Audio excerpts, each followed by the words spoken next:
పోలీసులకి వైసీపీ నేత చింతాడ రవి ఒక కండిషన్ పెట్టారు. 20 మందిపై కేసులు ఎత్తేస్తే గంటలో లొంగిపోతాను అని ప్రకటించారు. విద్యార్థుల జీవితాలు పాడు చేయకూడదు అని చెప్పి రవికుమార్ అంటూ ఉన్నారు. తాను ఎక్కడికి పారిపోలేదు, సిటీలోనే ఉన్నాను అంటూ ఒక వీడియో రిలీజ్ చేశారు. జగన్ అభిమానులపై హత్యాయత్నం కేసు పెట్టడం సరికాదన్నారు. ఎస్ఐ ప్రవళికతో అనుచితంగా ప్రవర్తించారు అని కూటమి నేతలు ఆగ్రహం వ్యక్తం చేశారు. తమపై వచ్చిన ఆరోపణలకు కౌంటర్ ఇచ్చారు చింతాడ రవి. అక్కడున్న క్రౌడ్ లో ఎస్ఐని రక్షించామని చెప్పిన రవికుమార్ ఎస్ఐ ఆత్మాభిమానాన్ని కూటమి నేతలు రోడ్డున పడేశారంటూ ఆగ్రహం వ్యక్తం చేశారు.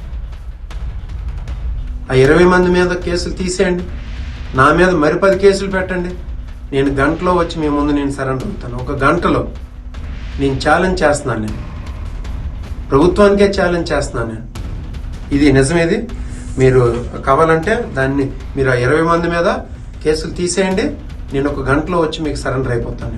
మీరు నా మీద మరి 10 కేసులు పెట్టుకోండి, నేనే ఇబ్బంది పడినా అది చేయకూడదు.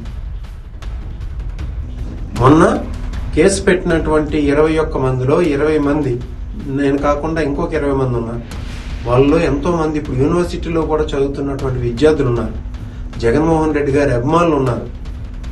అమాయకులైనటువంటి వాళ్ళు జగన్మోహన్ రెడ్డి గారి మీద అభిమానంతో ఆయన చూద్దామని చెప్పి అక్కడికి వచ్చిన వాళ్ళ మీద, అక్కడ లేనటువంటి వ్యక్తుల మీద, ఇంకా చెప్తున్నాను, ఢిల్లీలో ఉన్నటువంటి వ్యక్తి మీద, వ్యక్తి మీద, కోర్టులో తను అడ్వకేట్ గా ప్రాక్టీస్ చేస్తుంటే కోర్టులో ఉన్నటువంటి ఒక వ్యక్తి మీద, రిజిస్టర్ ఆఫీస్ లో డాక్యుమెంట్ రైటర్ గా పనిచేస్తున్న రిజిస్టర్ ఆఫీస్ లో ఆ రోజు ఉన్నటువంటి వ్యక్తి మీద, అంటే అక్కడ లేనటువంటి వ్యక్తుల మీద, ఇవి నేను ఆథరైజ్డ్ గా రేపు ప్రెస్ మీట్ పెట్టేసి మీకు చూపిస్తాను తర్వాత, వాళ్ళ మీద పెట్టారు.